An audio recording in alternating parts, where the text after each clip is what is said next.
Sale pending blinked on the foyer board as my keys hit the floor. Roman's phone lit. Your mother fell. ER now. Then Derek stepped from the stairwell, just as the owner's rep said, we need to talk about your unit. Before we dive in, make sure to hit subscribe, tap like and share this video. The more voices we reach, the louder these stories become. And drop your city in the comments. Let's see where love finds us. The first thing Eliza Whitmore noticed was how quietly he carried weight. Roman Adeyemi stepped through the brownstone's front door with a dolly, 2 quilted blankets, and a pencil tucked behind his ear like a patient thought.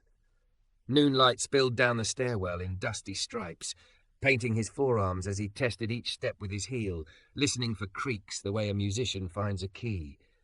Eliza backed away from the threshold on a little laugh, hip catching the door, tape measure hanging from her fingers. 3rd floor, she said.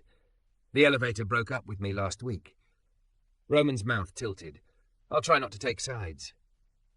She was thick in the hips and shoulders, full-bodied in a way that made fabric look grateful to lie against her. A soft black tee was tied at the waist above high-rise jeans that hugged and forgave. Freckles dusted the tops of her cheeks and the pale slope of her throat. Her green eyes were bright and raw from too many late nights packing pieces of a life she did and did not want to keep. She moved like someone who had been brave for a stretch and was almost done pretending it wasn't costing her. Inside, the apartment was a geometry of tape marks and decisions. X's on the hardwood indicated where future steadiness might live. A leather jacket slumped over a chair like an apology that arrived late and expected a seat. A box labelled Keep and Prove It sat half open near the window. Roman clocked it all without staring. He shifted his grip on the dolly and met her gaze. You tell me where, he said. I'll make there real. Eliza nodded toward the far wall. Bookshelf here. Desk by the window. The bed. We'll get to that. He lifted the bookshelf and carried it alone, breath steady, shoulders making the kind of work look easy that other men made loud. As he set it down, he squared his stance and used 2 fingers to nudge the base until it aligned perfectly with the blue tape. Floor's not level, he murmured almost to himself. He slipped a thin wedge under the back corner and coaxed the shelf to true. It is now. They fell into a rhythm without naming it. She peeled the painter's tape into little flags. He translated her gestures into angles, her hesitations into measurements. He asked questions only when it would spare her from deciding twice. Spines to the light, or your face to the light. Do you want to see the door while you work? He listened the way he moved, present, precise, no showboating. By the time they reached the armoire, the apartment had begun to resemble a plan. The armoire was antique and stubborn, a walnut beast with a mirrored door and the memory of 2 ex-boyfriends who'd sworn at it, as if rage were leverage. Roman inspected the staircase like a puzzle, mapping turns and headroom, angles and breadth. We'll take it slow, he said. It's old enough to deserve consideration. Eliza hovered at the landing, one palm on the banister as if holding the house still. Roman took the first flight alone, one shoulder under the armoire's belly, hand braced beneath its beveled edge. He paused at the landing, listening for the building's answer, then shifted and climbed the second. At the top, he set the piece down with the care people reserve for putting babies into cribs and secrets into journals. For a heartbeat, there was only the sound of the world catching up to what he had accomplished. Eliza stared at the armoire, then at him, the words arriving before caution could edit them. You're stronger than any man I've loved. The sentence landed in the quiet like a ring on a wooden table. Eliza flushed, mortified at herself, but the words were already true and out. Roman looked at her, not startled, not smug, only steady. He placed his palm flat on the armoire's side as if greeting a creature that had travelled well. I'm not here to be stronger than anybody, he said softly. I'm here to make what you keep easier to carry. Something in her youngest self, the one who used to believe in morning, sat up. Her eyes watered without her permission. She reached for humour and found gratitude instead. Roman wordlessly offered a clean rag from his back pocket.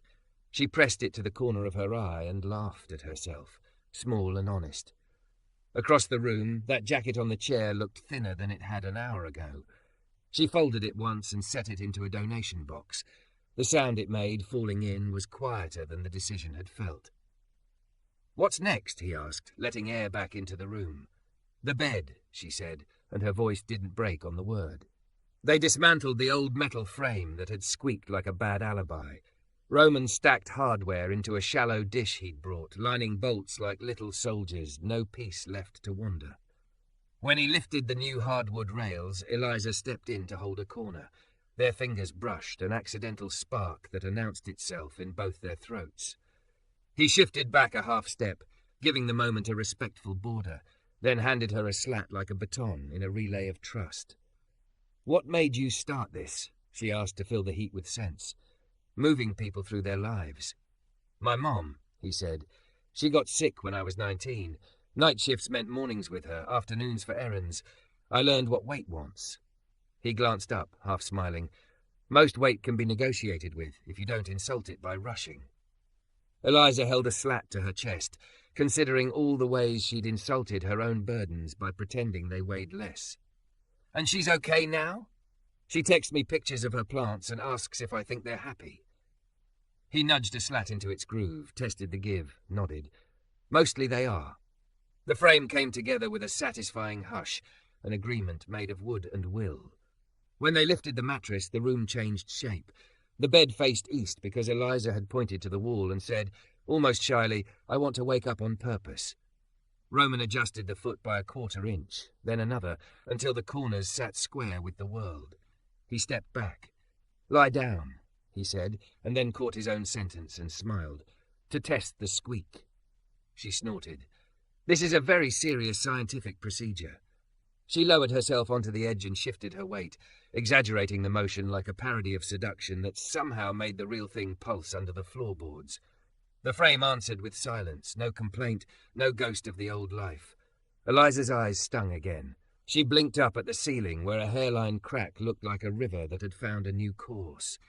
In the kitchen, she poured water into glasses and found the good ice. "Are you on a clock?" she asked, bringing the glass to him. "I'm on your time until you say stop." He took the water, the tendons in his wrist flexing, the skin at his throat damp with the day's heat. He didn't smell like cologne. He smelled like cedar and clean effort, the exact opposite of a man who expected praise for showing up. They moved the desk to the window so daylight could find her face when she wrote emails she meant this time. They lifted the sofa and discovered 3 bobby pins, a French fry fossil, and a penny from the year she'd graduated. Roman set the penny on the windowsill and didn't make a wish out loud.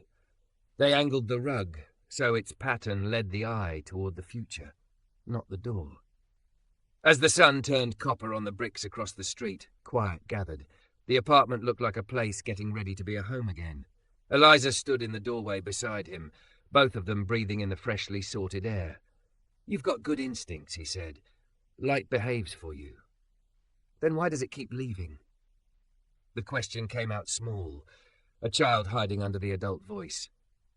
He nodded toward the tape X's they'd peeled from the floor and lined up like blue petals on the windowsill.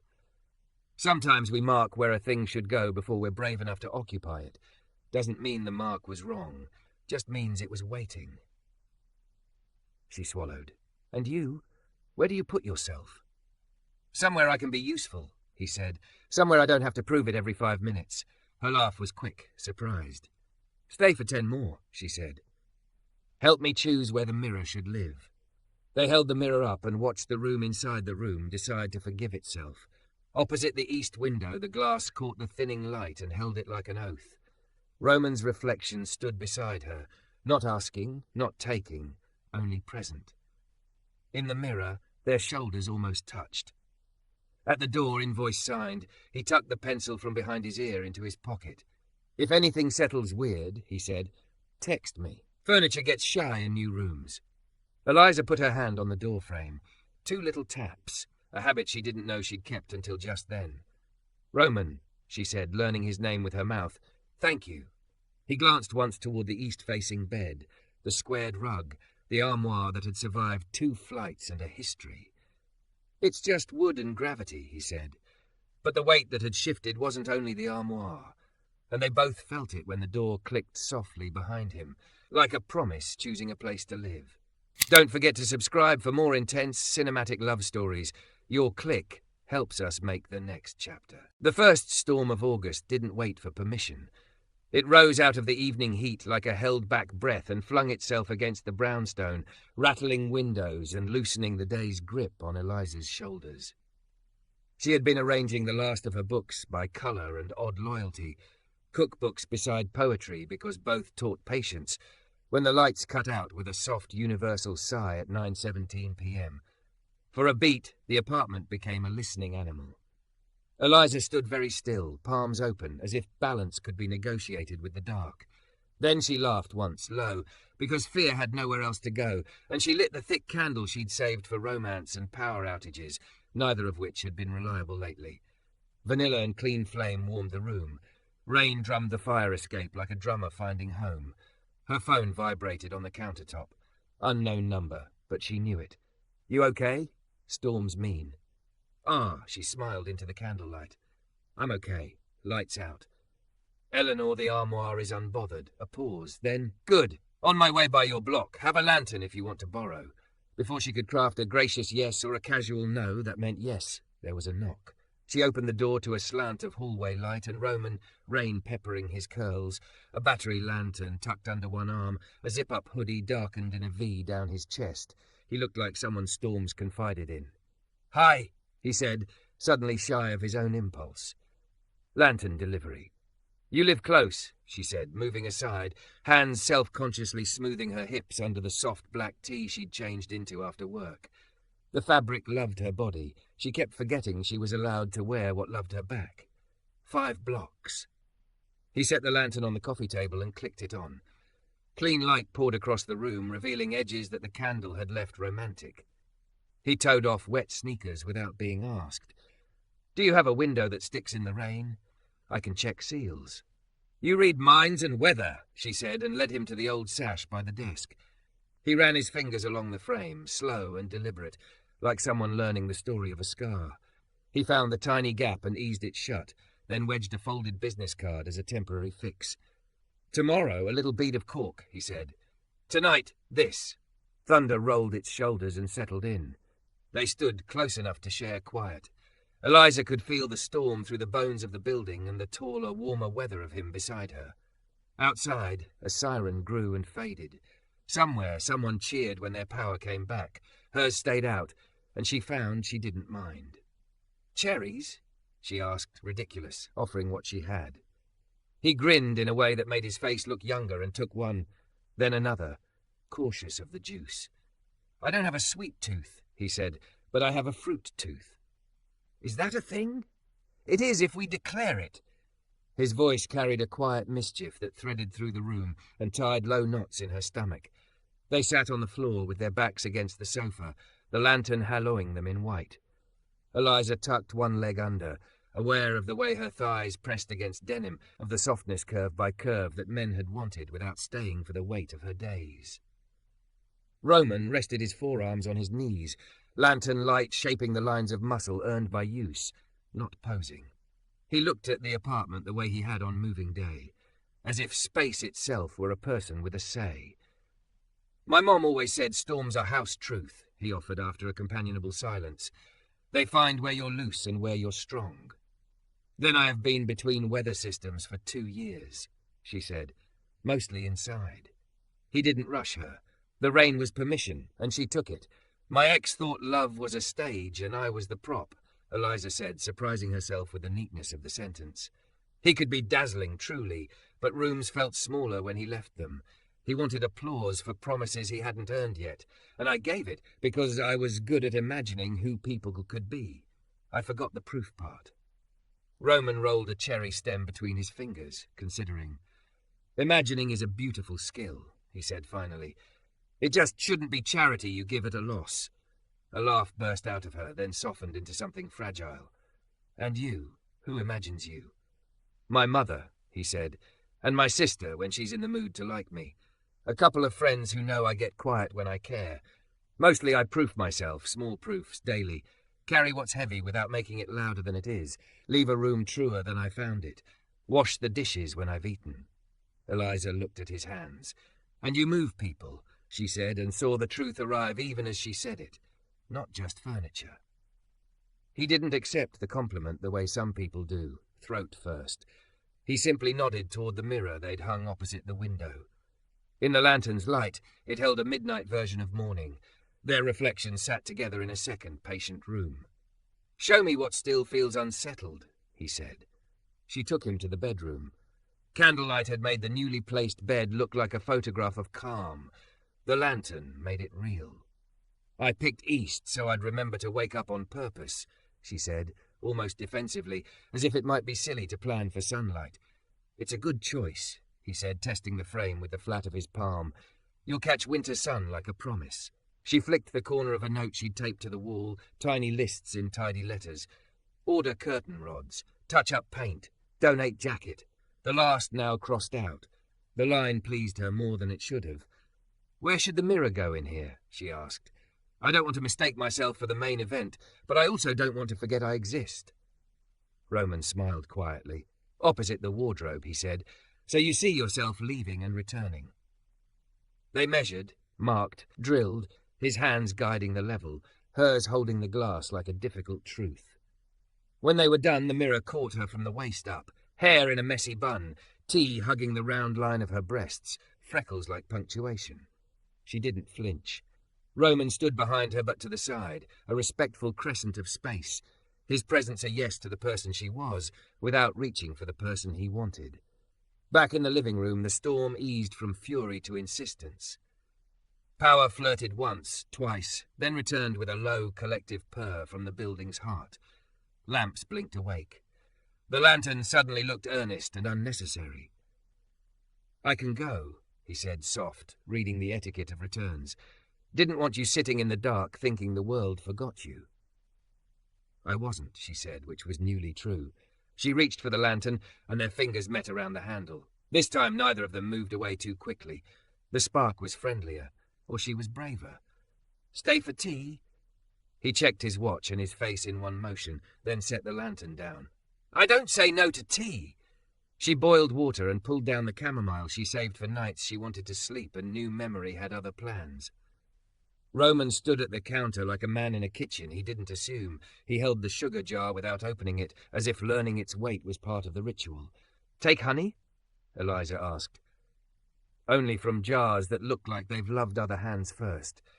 "Then congratulations," she said, smiling, and twisted the lid off a jar whose label had faded to a ghost.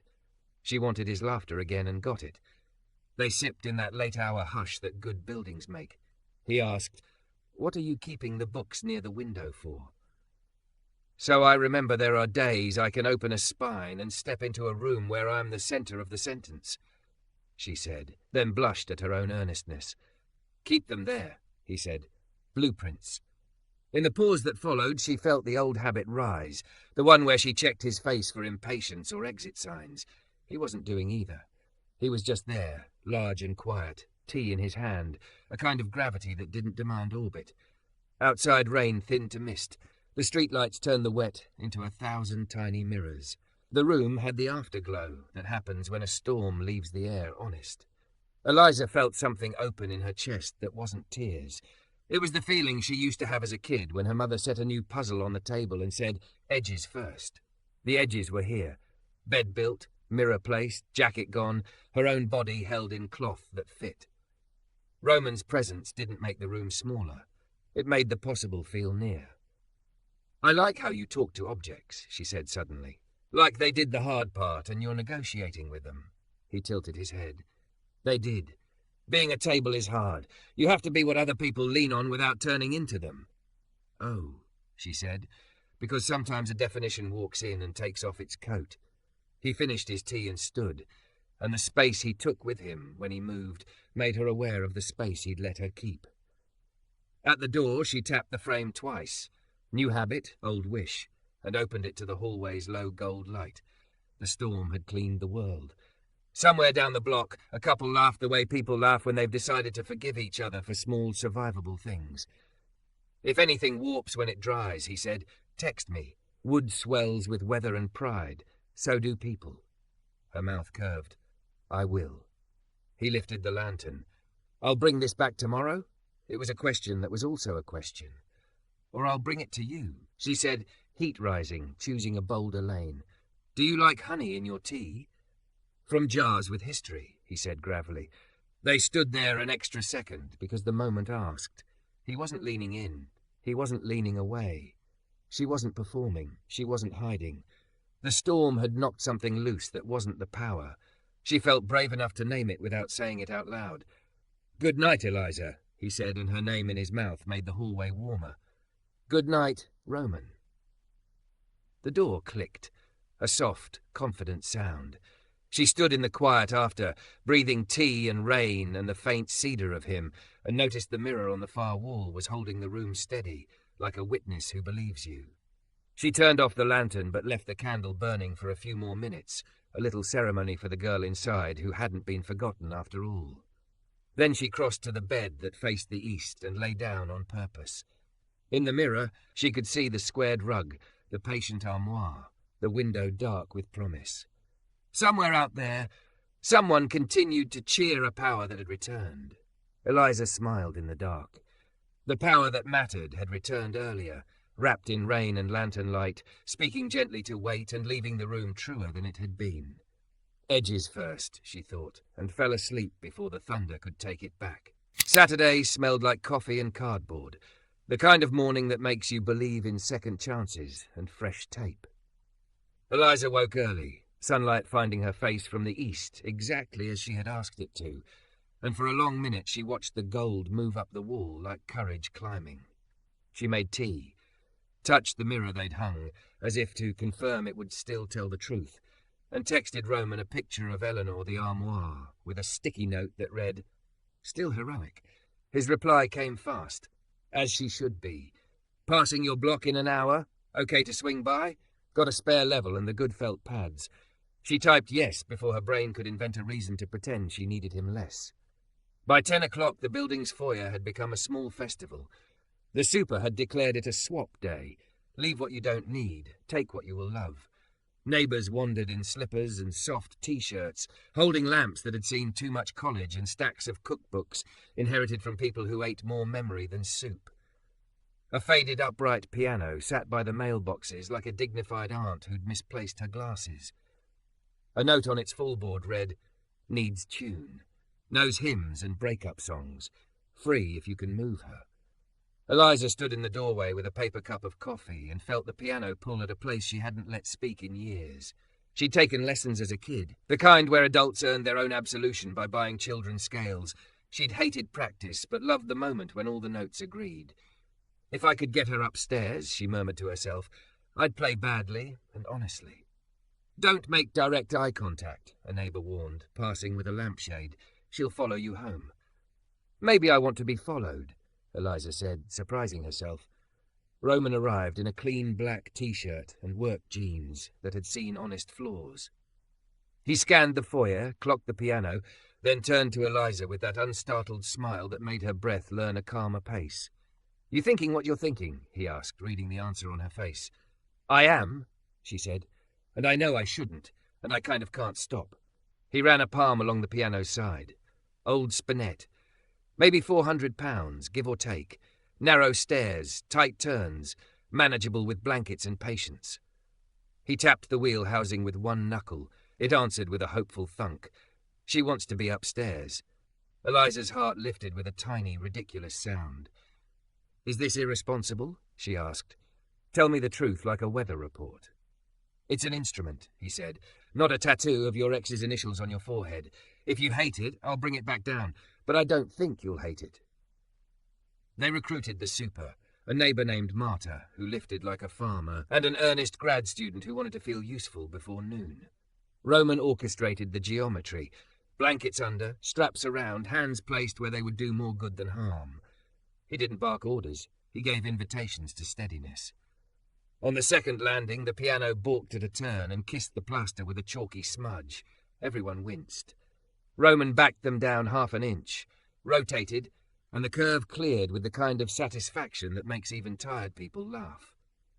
At the third-floor threshold, a voice Eliza knew too well slid through the hallway like oil. "Eliza, you're moving a piano?" Derek stood with one hand on the rail, the other shoving his hair the way he did when he wanted to look undone on purpose. He was wearing the leather jacket's sibling, sleeker, newer, meaner, and the old smile that had sold her versions of a man he never became. Eliza felt her stomach tighten, then noticed that it didn't drop. It held. "We are," she said, and left the "we" where he could see it. Roman didn't glance at Derek. He kept his hand steady on the piano's side, body angled to shield the instrument from a collision, the way a person shields a vulnerable friend from a clumsy room. "I came by to grab a few things I left," Derek said, gaze sliding over Roman and landing on the door like it deserved him more. "That jacket. Donated," Eliza said before he could make her ask permission to be done. He blinked, then offered the smile another chance. "Right. Well, maybe I can help with the—" "We've got it," Roman said mildly, not looking at Derek, voice a placid lake that didn't need to prove it could drown anybody. Derek's jaw clicked. "I was trying to be." "Helpful?" Eliza said. She heard her voice and recognized herself inside it, not the version that tiptoed around his temperature. "You showing up without warning to collect what you forgot isn't helpful to me. Feel free to email me a list." Her hands were on the strap now, mimicking Roman's grip. She felt the weight translate through her palms into clarity. For a moment the hall held 3 timelines like threads pulled taut. Derek opened his mouth, then closed it when he realized the room wasn't an audience. He checked his phone, a ritual exit, and said, "You should be careful with heavy things." It was halfway to a threat or maybe a prayer that she'd need him and he'd get to be magnanimous. "I am," she said, and for once it was a promise kept in the present tense.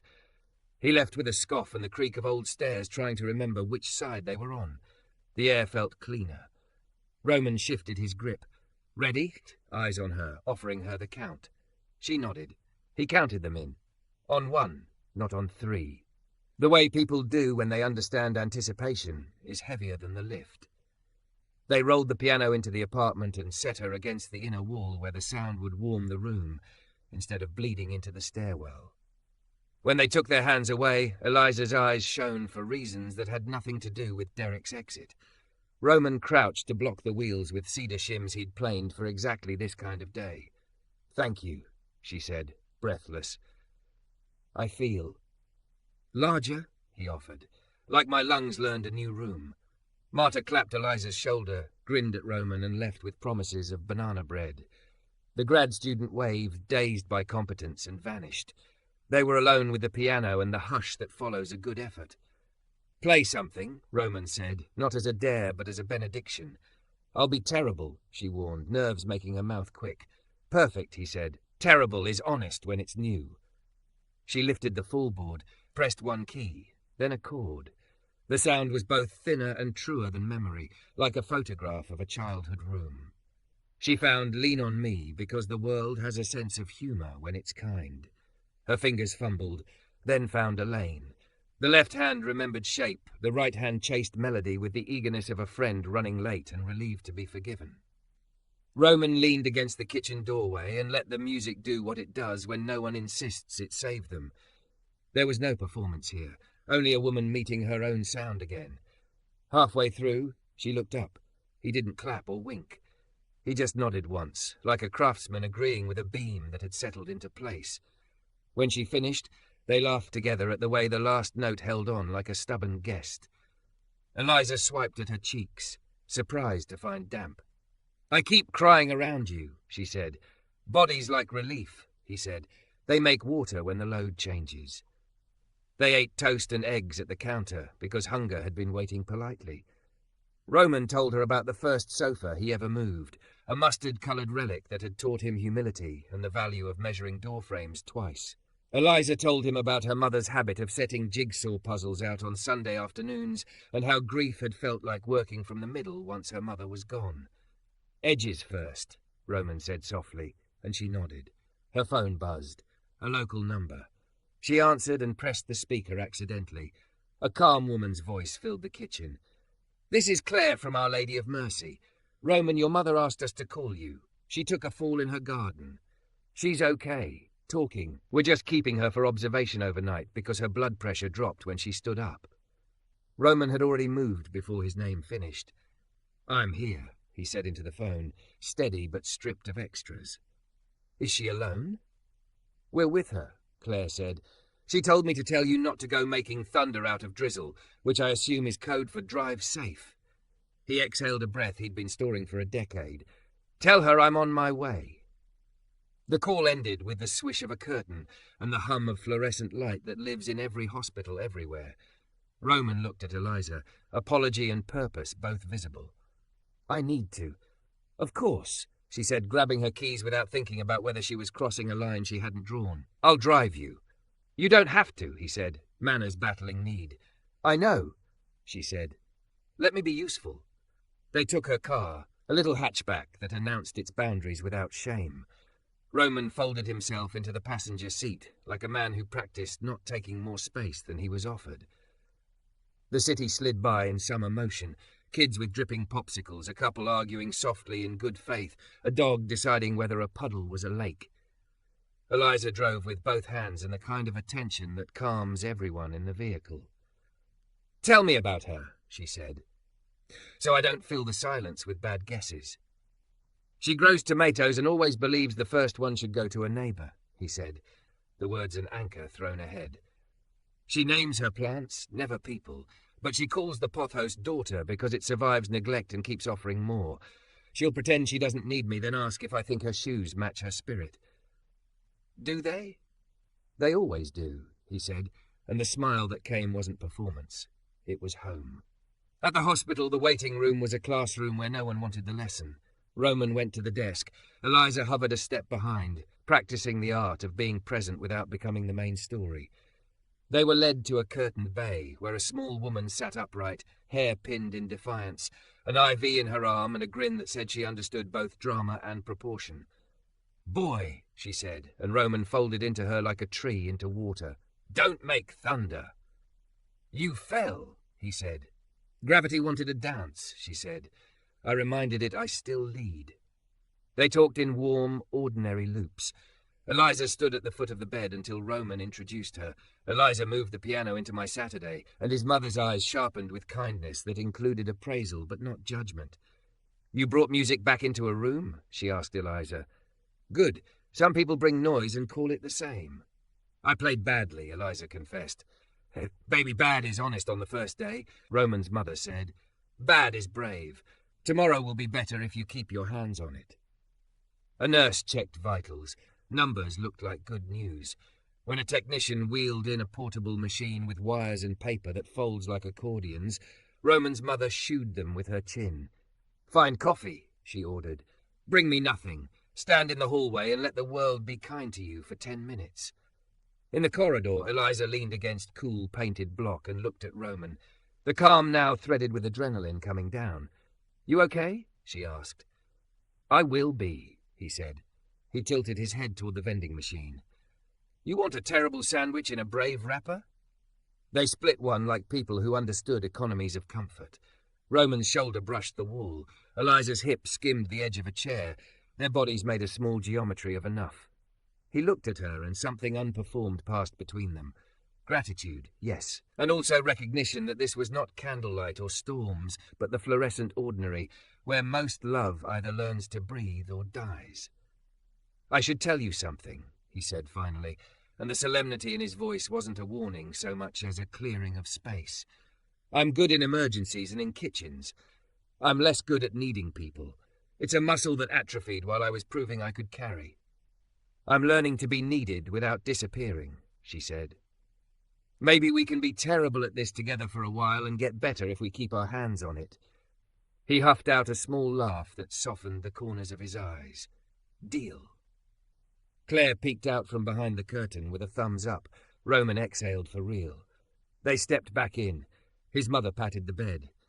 Go on home, she told him. Come back in the morning and bring me a picture of this piano like a proud father. They said goodbye in the curious choreography hospitals teach. Touches around tubes, hugs that respect tape. In the parking lot, evening had cooled the asphalt into something the sky could lean against.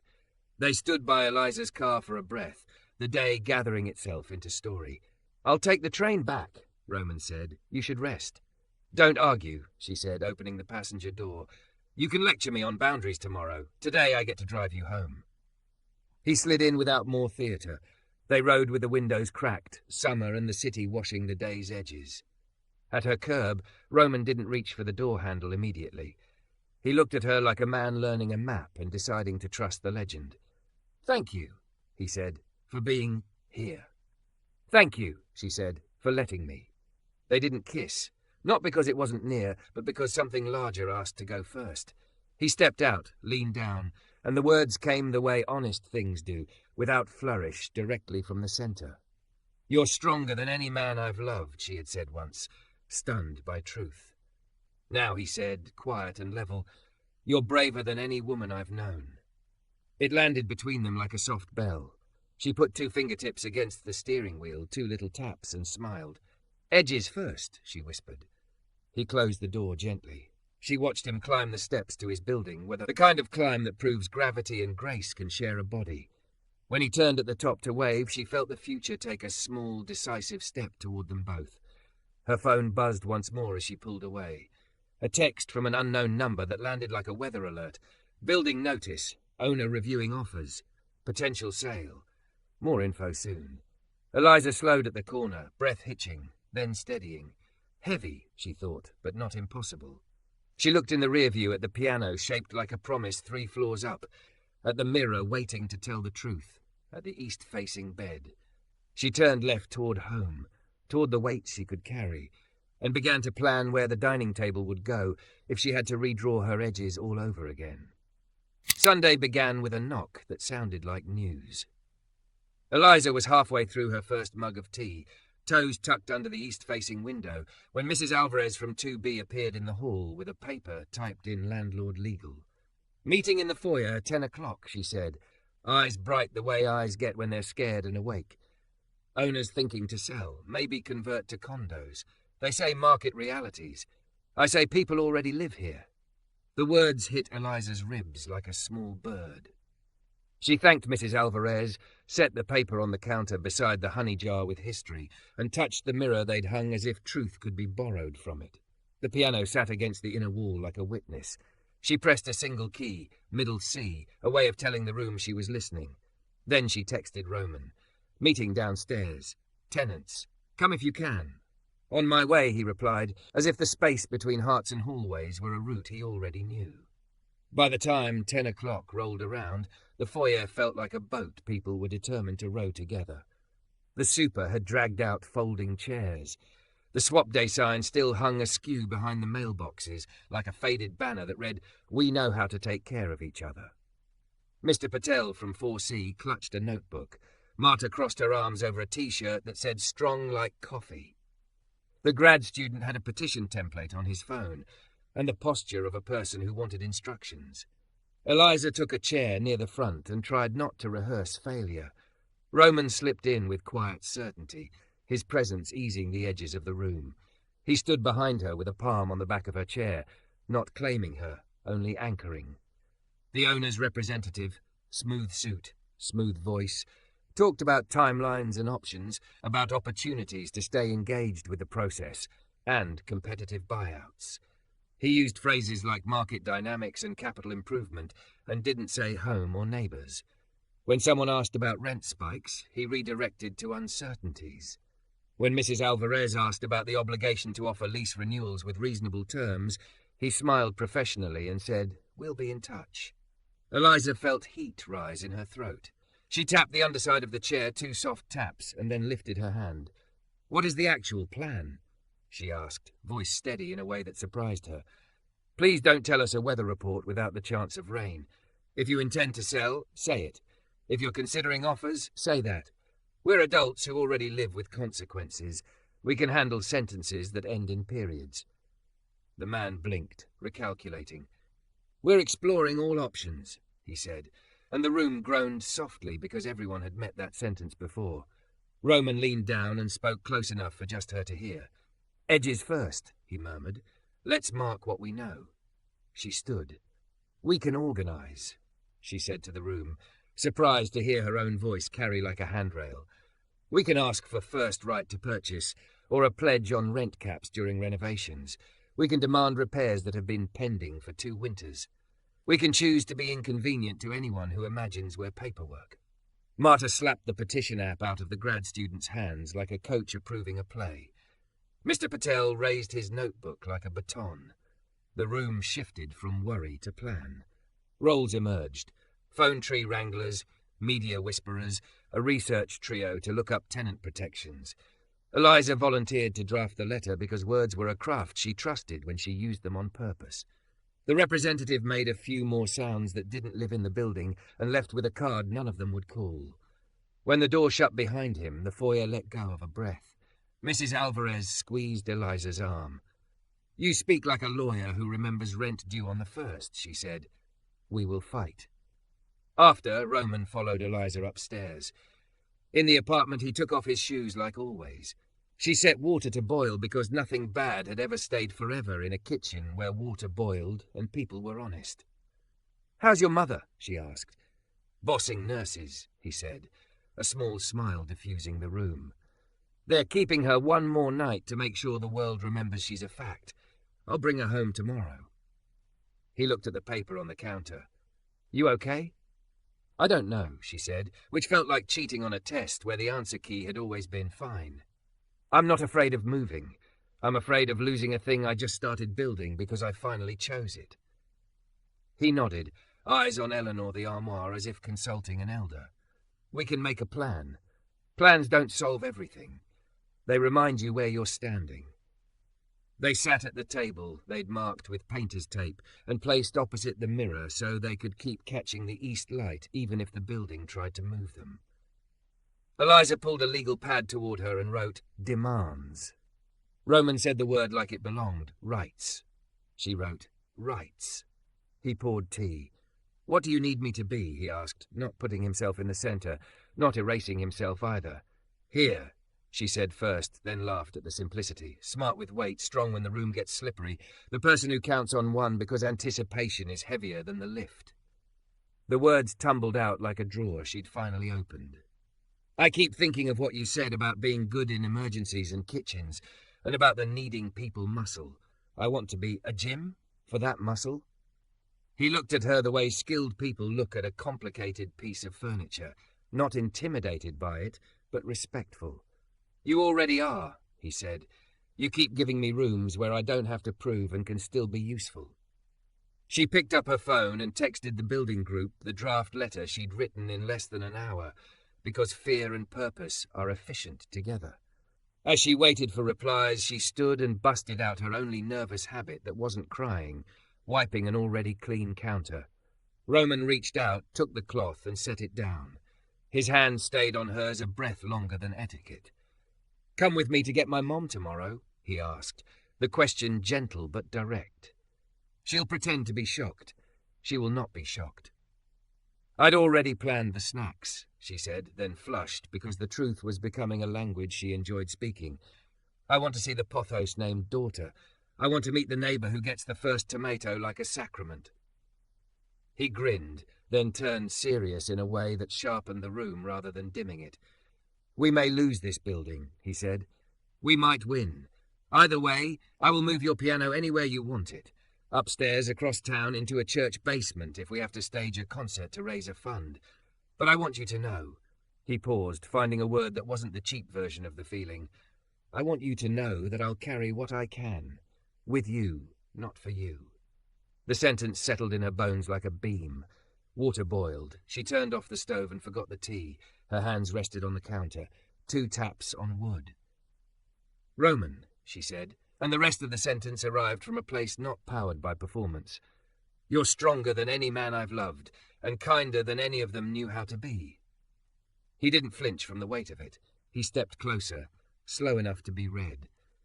"You're braver than any woman I've known," he said again, this time not as comfort but as report. "And I've known some brilliant cowards." They stood close in the ordinary light. The room waited the way rooms do right before truth. He raised his hand and touched her cheek with the back of his knuckles, a worker's tenderness, careful of callous. She leaned into it, not because collapse was available, but because rest was. When they kissed, it wasn't a trumpet. It was a chorus humming a note that had wanted a body. They didn't rush what followed. Instead, they sat on the floor with their backs against the sofa, like the night of the storm, knees touching, hands palm to palm like an agreement. The mirror across the room held them both without distortion. The piano watched like a grandmother who knew stories only got good when the characters said what they meant. Replies pinged. "I'll bring flyers. I can call the tenants' union. My cousin's a reporter. She owes me a favour." The building was waking up into itself.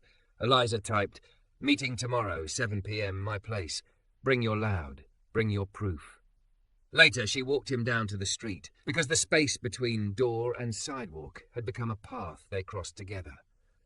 In the foyer, the upright piano's absence made room for a table where neighbours had started leaving reusable grocery bags for anyone who needed one. On the pinboard, someone had written, "We stay or we leave like a parade." Outside, the evening folded itself around them like a decent blanket. Roman rubbed a thumb over her knuckles. "I'll text when I get to Mom's. She'll send instructions for you by proxy." "I'll obey," Eliza said gravely. "Don't," he said. "Argue. She likes people with a spine." He started down the steps, then paused and turned. "One more thing." He looked at her door, at the windows, at the curve of the building's old brick like a spine that had known too much winter. "This home is not the apartment," he said. "It's the way you stand in it." She touched the door frame, 2 taps, and nodded. Monday smelled like lilies and disinfectant, and the kind of relief that makes jokes easy. Roman's mother signed herself out with flair, admonished the doctor to eat breakfast, and let Eliza carry her bag only after Eliza won the argument with a smile that named its own teeth. At the apartment, the pothouse daughter hung by the window like a survivor's flag. The first tomato sat on the counter, obediently waiting for a neighbour. Roman's mother looked around at the photos of plants and the orderly tools on the pegboard and then at Eliza. "You're the piano girl," she said, satisfied. "Bad on day 1, Eliza said. "Better on day 2, the older woman asked. "Better," Eliza said, and realised it had become a true thing to say about more than the keys. They took a picture of the piano for a woman fresh from a hospital bed who wanted proof of music. They ate sliced tomatoes with salt. Roman's mother shooed them both out to go do something the world will regret not watching, which Eliza translated as, "Be alive where I'm not." That night, neighbours filled Eliza's living room, shoulders brushing, voices braided. Marta brought banana bread. Mr. Patel brought ordinances printed and highlighted. The grad student brought the petition now muscular with names. Eliza played the first 8 bars of Lean on Me with fewer errors than yesterday. When she turned, the room had turned with her. Roman watched from the kitchen doorway, his attention a shelter that didn't steal the weather. They called the reporter cousin. They scheduled a meeting with a tenants' rights group. They assigned pairs to knock on doors that had been politely silent for years. They told stories about winters survived and leaks ignored, and children measured in pencil marks on door frames that belonged to them in spirit, if not on deeds. The representative's smooth voice was nowhere. The room spoke for itself. By 11, the building had a plan, a hashtag, and a plate of crumbs. People trickled out, the hallway bright with promises. Roman helped stack chairs and slid felt pads under the remaining ones, because dignity lives under furniture too. Eliza stood in the doorway with him, the soft thud of tyres on wet pavement below, the mirror catching 100 small reflections and making them one. "Whatever happens," she said, hand finding his, "we carry it." "On one," he said, smiling, and she realised she wasn't afraid of the lift. Later, in the east-facing bed, she lay awake long enough to watch the dark lightening into morning. Roman breathed beside her, steady as a metronome set to a human tempo. The room held their 2 sets of edges, the ones they'd inherited, the ones they'd drawn. Somewhere down the hall, Alvarez laughed in her sleep or in a dream that refused to forget joy. Eliza touched the headboard, 2 taps, and whispered into the day that wanted them. "I'm here." From the kitchen, the piano kept its shape against the wall and waited for hands. The future wasn't a fixed thing. It was a room they were building, one marked line at a time, pausing to make sure the weight was shared and the light could find its way in.